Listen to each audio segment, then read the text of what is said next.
Bismillahirrahmanirrahim. Assalamualaikum warahmatullahi wabarakatuh. Nama saya Dimas Teguh Prasetyo dari kelas Biologi C angkatan 2020 dengan nomor induk mahasiswa 2006021101114. Pada video kali ini saya akan menjelaskan tentang sejarah peradaban Islam pada periode Ali bin Abi Thalib. Baiklah, kita langsung saja.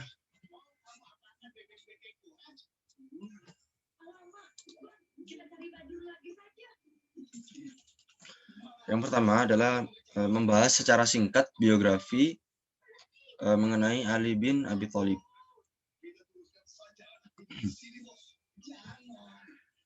Ali bin Abi Thalib merupakan seorang yang lahir dari pasangan Abu Thalib bin Abdul Muthalib dan Fatimah binti As'ad. Dan beliau lahir pada tanggal 13 Rajab pada tahun 23 sebelum Hijriah atau 599 Masehi di Hijaz, Makkah. Pada usia 10 tahun, Ali bin Abi Thalib masuk Islam dan beliau termasuk orang yang pertama yang masuk Islam dan bahkan yang termuda. Beliau masuk Islam setelah Khadijah. Secara singkat, Khalifah Ali dulu memiliki nama asli yaitu Haidar bin Abu Thalib. Namun Rasulullah tidak menyukainya sehingga beliau memanggilnya dengan nama Ali dan yang berarti memiliki derajat yang tinggi di sisi Allah. Nah, sejak kecil beliau selalu bersama Rasulullah, bersama Nabi Muhammad SAW. Ketika Ali masuk Islam, itu langsung dipantau oleh Nabi Muhammad SAW. Ali adalah seorang yang taat kepada Nabi dan sering menyaksikan proses turunnya wahyu. Karena Ali selalu dalam pantauan Nabi ketika berislam, dia menjadi sesosok pribadi yang istimewa. Ketika banyak remaja lain yang seumuran dengan Ali selalu berhura-hura, selalu bermain, Ali selalu diajarkan tentang nilai-nilai spiritual agama Islam yang diridhai Allah. Apalagi nilai spiritual tersebut langsung disampaikan oleh Rasulullah.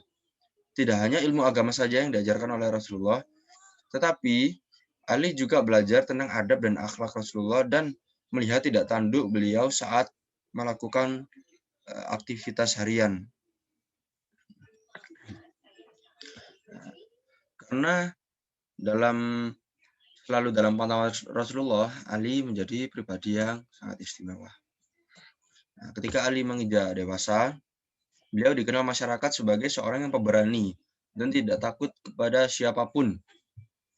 Hal itu dibuktikan ketika perang bersama Rasulullah, sifat pemberani Ali sudah terlihat. Bahkan sudah terlihat sejak remaja. Ini juga dibuktikan ketika Ali bersedia tidur di ranjang Rasulullah, tidur di Rasulullah ketika kaum Quraisy ingin membunuh Rasulullah dan mengepung rumah beliau. Ali bersedia juga melakukan itu karena agar orang-orang Quraisy yang mengepung tersebut mengecoh, sehingga Nabi dapat meloloskan diri ke Madinah bersama Abu Bakar. Lalu bukti selanjutnya adalah Ali berani menjadi perwakilan perang Badar dan sering mengikuti hampir seluruh perang bersama Rasulullah. Ketika Rasulullah selesai hijrah, lalu Ali juga menetap di Madinah, lalu menikah dengan putri Rasulullah yang bernama Fatimah Az-Zahra. Ini adalah beberapa contoh perang. Sebenarnya perangnya banyak, tapi ini saya sebutkan beberapa contoh saja. Ada 3 perang yang sangat terkenal. Yang pertama adalah Perang Badar.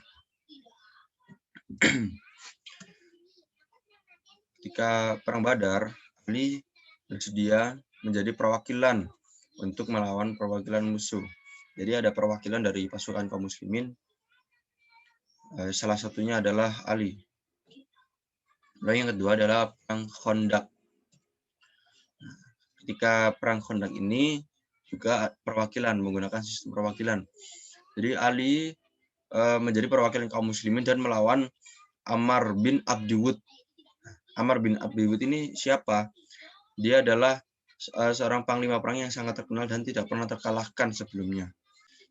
Di saat Ali berduel dengan Ammar, Ali saat itu masih belum memiliki banyak pengalaman di medan perang.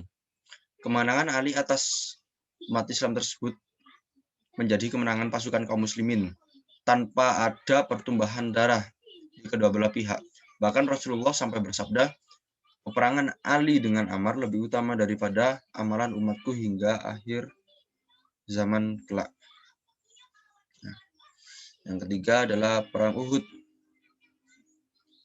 Ketika perang Uhud perang Uhud yaitu adalah perang yang paling berdarah bagi kaum muslimin. Ali menjadi orang yang tetap teguh mengibarkan panji Islam ketika para sahabat satu persatu tumbang. Lalu bahasanya ketika masa di mana Rasulullah wafat, lalu kepemimpinan umat Islam digantikan oleh Khalifah Abu Bakar As-Siddiq, lalu digantikan lagi oleh Umar bin Khattab, dan digantikan lagi oleh Utsman bin Affan. Lalu ketika Utsman bin Affan terbunuh, ketika itu Ali bin Abi Thalib mulai diangkat menjadi khalifah. Setelah terbunuhnya Khalifah Utsman dan stabilitas keamanan di kota Madinah yang tidak beraturan, kaum muslimin di kota Madinah yang didukung oleh pasukan dari Mesir, Basrah, dan Kufah meminta Ali agar bersedia menjadi khalifah setelah Khalifah Utsman.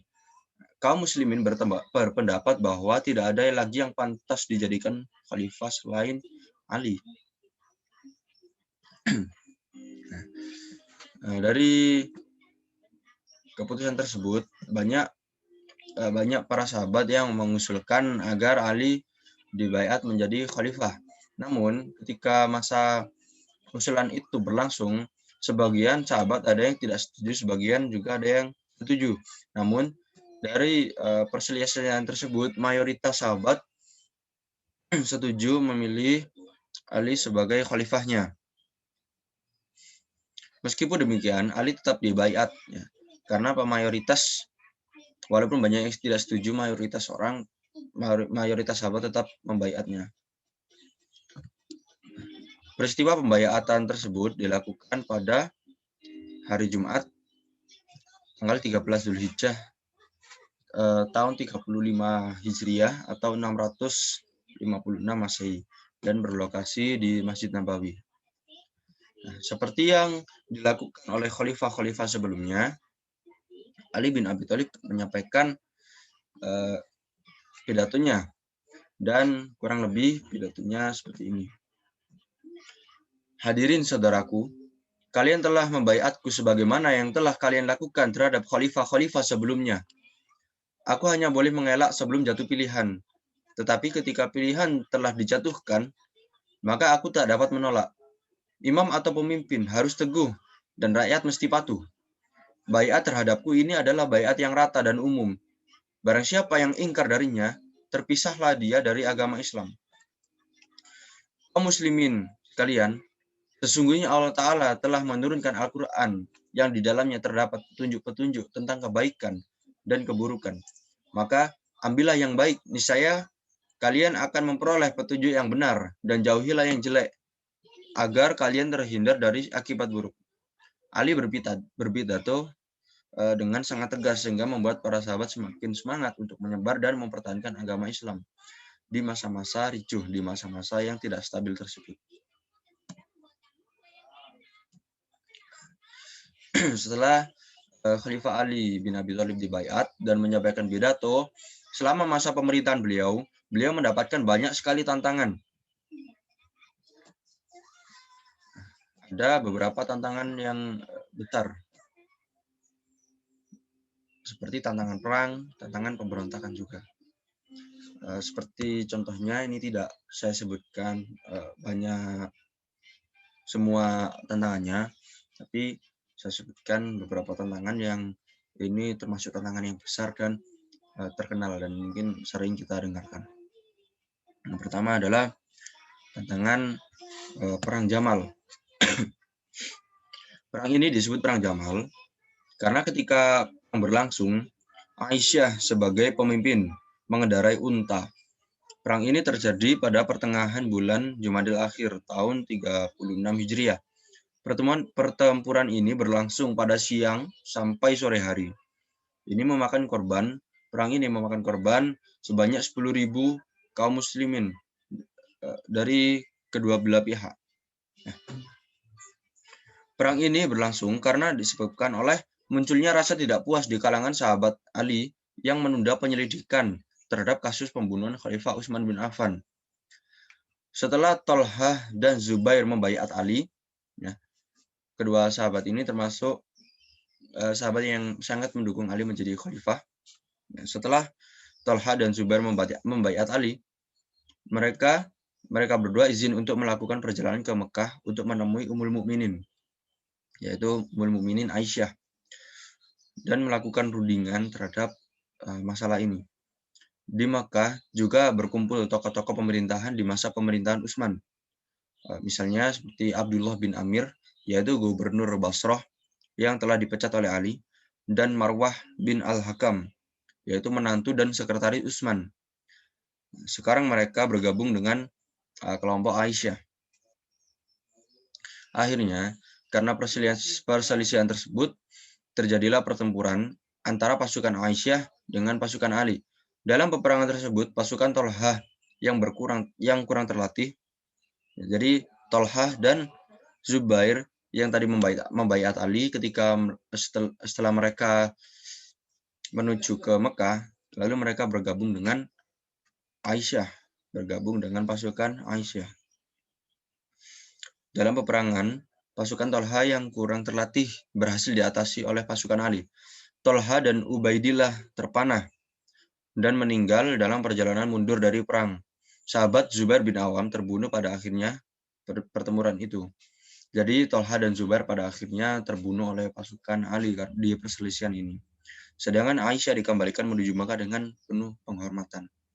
Ya, Ummul Mukminin Aisyah ketika pasukannya terdesak, maka perang pun dihentikan serta Ummul Mukminin Aisyah diantar oleh Ali kembali ke Mekah dengan penuh penghormatan.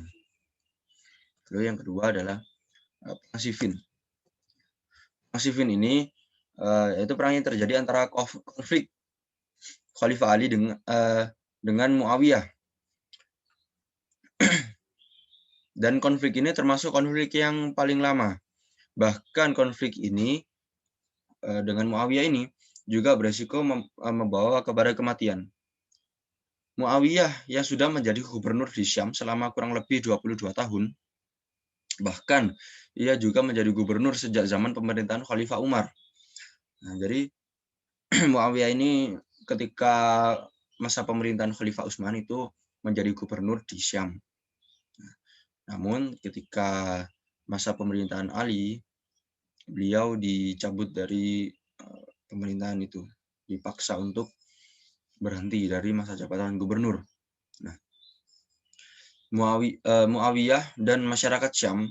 Jadi Muawiyah ini tidak terima ketika dia dicabut kepemimpinannya di Syam, sehingga Muawiyah ini mempengaruhi masyarakat Syam untuk menuduh Ali terlibat dalam peristiwa pembunuhan Khalifah Utsman. Mereka meminta pertanggungjawaban atas peristiwa itu atau setidaknya mengajukan ke pengadilan untuk para pelaku yang membunuh Khalifah Utsman. Karena Khalifah Ali tidak bisa memenuhi permintaan yang mereka ajukan, sebagian besar dari mereka menolak untuk membaiat Ali. Nah, ini sahabat yang menolak membaiat Ali, salah satunya adalah dari daerah Syam ini, karena sudah dipengaruhi oleh Muawiyah. Mereka menolak memberikan jabatan khalifah kepada Ali karena mereka menganggap bahwa sama saja menyerahkan jabatan kepada Bani Hashim untuk selamanya. Bani Hashim ini adalah sebuah keluarga yang besar dan terkenal pada masa itu. Nah, karena kejadian ini, Ali menganggap bahwa Muawiyah adalah seorang pembangkang, seorang penipu. Maka karena itu, perang pun terjadi di sebuah tempat yang bernama Siffin. Ali membawa kurang lebih 50.000 pasukan, sedangkan Muawiyah membawa 80.000 pasukan. Ali berhasil membuat semangat pasukan bangkit, sehingga kemenangan pun hampir dicapainya. Muawiyah yang cemas melihat keadaan itu, pasukannya yang kacau, memerintahkan anggota pasukannya untuk mengangkat mushaf Al-Quran menggunakan tombak ke atas. Jadi ini adalah sebuah tanda ketika dalam peperangan ya, ketika mushaf Al-Quran diangkat ke atas, itu adalah sebuah tanda untuk melakukan sebuah perundingan atau tahkim. Namun Khalifah Ali ini mengenal Muawiyah itu sudah sejak dari kecil. Karena apa? Karena Ali tahu bahwa Muawiyah ini pandai dalam melakukan kecurangan, pandai dalam menipu, maka Ali tidak percaya dengan tawaran perundingan tersebut. Lalu pasukan Muawiyah, ketika mengangkat mushaf tersebut, mereka juga berseru, juga mengatakan, inilah kitabullah yang menjadi hukum antara kita. Ali merasa bahwa itu adalah tipuan. Sehingga Ali sebenarnya itu tidak ingin menghentikan perang tersebut, tapi terus ingin menyerang. Namun desakan dari pasukan yang membuat Ali terpaksa menghentikan perang. Jadi dengan terpaksa Ali memenuhi keinginan pasukannya agar menghentikan perang. Kemudian perselisihan itu diselesaikan melalui rundingan, dan dari perang tersebut memakan korban sebanyak kurang lebih 70.000 jiwa. Dan perselisihan tersebut nanti akan dilanjutkan pada peristiwa tahkim. Oke. Tantangan yang selanjutnya adalah munculnya kaum Khawarij. Setelah perang dari Muawiyah, setelah perang bersama Muawiyah, pasukan Ali pulang menuju ke Kufah, ke daerah Kufah. Dalam perjalanan ke Kufah setelah perang bersama Muawiyah, anggota kelompok Ali yang tadinya mengancam Ali untuk menghentikan perang. Jadi tadi ada sebagian besar kelompok Ali, sebagian besar dari pasukan Ali kan yang tadi memaksa Ali untuk menghentikan perang karena pasukan Muawiyah mengangkat Al-Quran. Nah, pasukan tadi yang memaksa Ali itu mereka berubah pendirian, mereka berubah pikiran. Mereka sekarang menganggap bahwa menerima tahkim atau menerima tawaran yang tadi itu perundingan, jadi perundingannya itu disebut dengan tahkim. Mereka menganggap bahwa menerima tahkim adalah sebuah kesalahan karena hak mengadili manusia ada di tangan Allah. Ketika mereka diingatkan bahwa merekalah yang telah memaksa Ali untuk menerima tahkim, mereka menjawab, kami telah keliru, tetapi mengapa Anda mengikuti kekeliruan kami?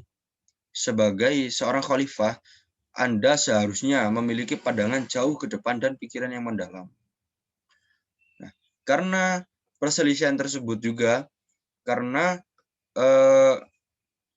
sebagian pasukan Ali ini tidak mau mengakui kesalahannya dan bersikeras menentang keputusan Ali tadi yang terpaksa mengikuti mereka, lalu mereka memisahkan diri dan tidak mengikuti Ali menuju ke Kufah, tetapi mereka menuju ke sebuah daerah yang bernama Haruro.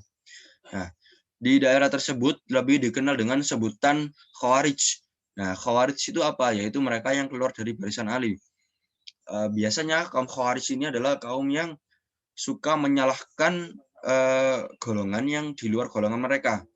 Jadi ketika ada orang yang di luar golongan Khawarij, itu mereka dianggap kafir dan dianggap salah. Mereka menuju Haruro. Lalu yang selanjutnya, mohon maaf, saya lagi tidak enak badan, masih batuk, jadi Mohon maaf jika ada gangguan-gangguan dari saya. Lalu selanjutnya adalah peristiwa tahkim atau perundingan. Masing-masing dari pihak Ali dan Muawiyah disetujui untuk mengutus seorang perunding atau hakam. Keputusan yang mereka lakukan yaitu mengikat kedua belah pihak, yaitu pihak Ali dan pihak Muawiyah. Abu Musa al-Ash'ari adalah perwakilan dari pihak Ali, sedangkan Amr bin As adalah perwakilan dari pihak Muawiyah. Tahkim atau perundingan dilakukan pada bulan Ramadan tahun 37 Hijriah atau tepatnya bulan Januari 659 Masehi dan bertempat di daerah Dumat al-Jandal di Madinah. Dalam perundingan itu mereka membahas dua hal, yaitu tentang Utsman yang terbunuh secara zalim dan siapa yang layak untuk menjadi khalifah. Ada dua poin utama, membahas tentang terbunuhnya Utsman, dan yang kedua adalah siapa sih yang layak untuk menjadi khalifah, apakah Ali atau Muawiyah.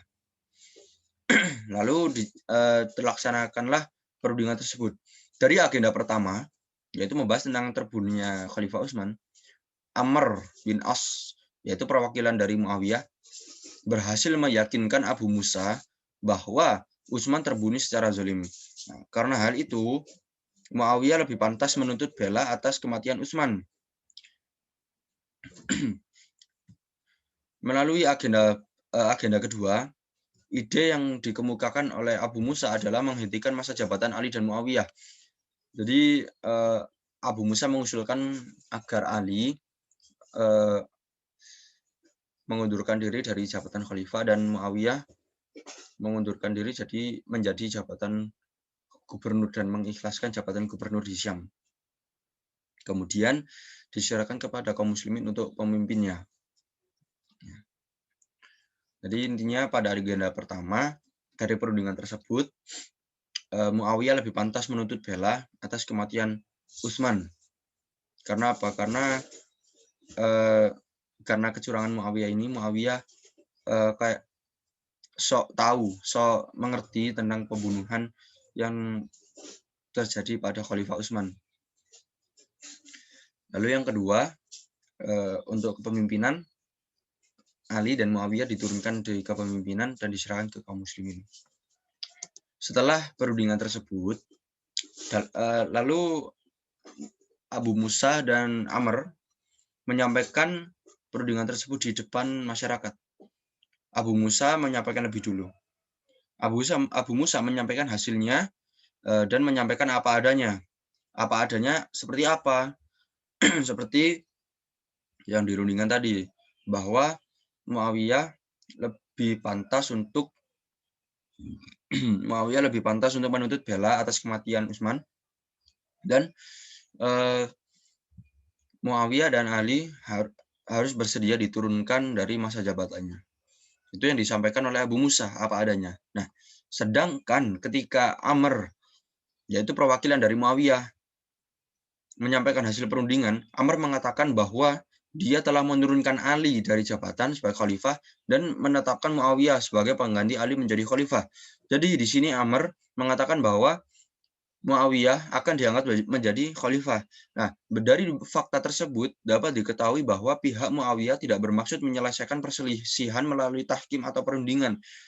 Bagi pihak Muawiyah, tahkim atau perundingan hanya sekedar cara untuk menghindari dari kekalahan ketika perang Siffin. Fakta sebenarnya adalah Muawiyah memiliki ambisi menjadi khalifah. Maka dari itu, ketika masa pembaiatan, golongan dari Muawiyah dan masyarakat Syam tidak mau membaiat Ali. Nah, di perselisihan tersebut, maka nanti akan jadi peristiwa terbunuhnya Ali bin Abi Thalib. Nah, ketika Ali dan pasukannya menuju Syam, mereka mendapatkan kabar bahwa orang-orang Khawarij ini orang yang memisahkan diri dari Ali tadi. Mendengar bahwa orang-orang Khawarij berbuat onar di daerah Nahrawan. Karena hal itu, Ali terpaksa membatalkan perjalanan ke Syam dan mengubah rute perjalanan mereka menuju Nahrawan. Yang awalnya tadi pasukan Ali mau menuju ke Syam, mereka putar balik menuju ke Nahrawan untuk menyelesaikan masalah ini. Ketika menuju Nahrawan, sebagian besar tentara Ali meninggalkannya. Karena apa ya? Karena tadi itu, karena Ali tidak bisa mencukupi keperluan pasukan yang ikut berperang. Sementara Ali yang tersisa mengusulkan agar kembali menuju Kufah untuk menyiapkan segala persenjataan dan perbekalan. Lalu Ali menerima usulan itu. Namun ketika mereka kembali ke Kufah dan sampai ke Kufah, lalu persediaan makanan dan persenjataan ini sudah terkumpul, lalu Ali mengumpulkan mereka lagi. Nah, ketika Ali berusaha mengumpulkan pasukannya lagi, banyak pasukannya yang tidak peduli dengan ajakan Ali. Karena mereka masih menganggap bahwa Ali ini tidak bisa mencukupi kebutuhan mereka. Nah, banyak prajurit Ali yang menderita karena Ali tidak turun tangan untuk meringankan beban hidup mereka akibat perang. Jadi setelah perang itu banyak dari pasukan yang bahasa Jawanya itu tidak teropeni, tidak terbantu. Ali kurang maksimal ketika membantu mereka dan tidak menyeluruh. Nah, sering berjalannya waktu,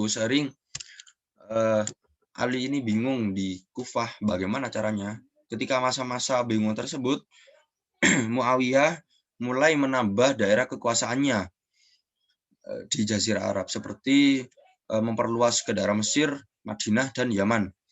Ketika pasukan Muawiyah sedang menekan pasukan Ali dan memperluas wilayah kekuasaan mereka, kaum Khawarij merencanakan pembunuhan terhadap Ali. Pembunuhan terhadap Ali, Muawiyah, dan Amr bin As tadi. Lalu ketika kaum Khawarij ini melakukan perjalanan ke mereka, sampailah mereka di Kufah di daerah Syam untuk membunuh ketiga orang tersebut. Ketika kaum Khawarij ini sampai di Kufah, mereka sampai di Kufah pada waktu subuh. Dan ketika itu juga Ali bin Abi Thalib sedang melaksanakan sholat subuh. Ketika beliau melaksanakan sholat subuh tersebut, langsung dibunuh oleh kaum Khawarij. Nah, untuk Muawiyah dan Amr, Muawiyah ketika itu hanya terluka berat saja, hanya terluka parah, tapi tidak sampai terbunuh. Dan untuk Amr tidak terbunuh karena apa? Karena ketika itu Amr sedang berada di persembunyiannya. Dan ketika di persembunyian tersebut, Amr sedang sakit, sehingga tidak keluar-keluar. Dan kaum Khawarij tidak bisa menemukan keberadaan Amr.